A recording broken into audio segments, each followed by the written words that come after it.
السلام عليكم ورحمة الله وبركاته، أسعد الله مساءكم جميعا. ولا زلت أنا والنوم هواش. بس أنا معطيها اليومين هذول فرصة ياخذ راحته لين باكر بعدها. الويل الويل. قهوة يلا صح.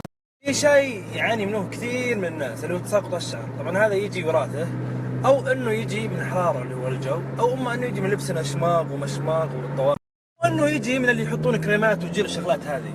طبعا معروف زيت الحشيش هو افضل زيت يعني فروة الراس جماليا وتساقط الشعر والصلع والشغلات زي هذه. بحط لكم الحين سنيبتين صوروهن وان شاء الله انكم تستفيدون باذن الله.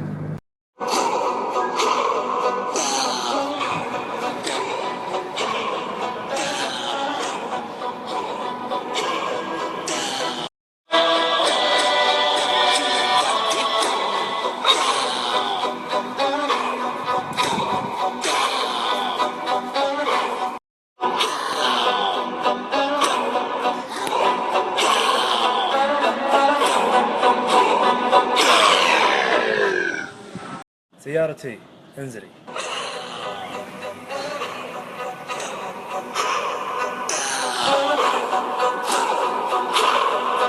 يوم يا رجال، هذا والله ومسهله، الله يحييكم ويبقيكم، والله ان وقفتكم هذه انا تسعدني وما الله يسعدكم بعد قلبي، والله الله يسعدك.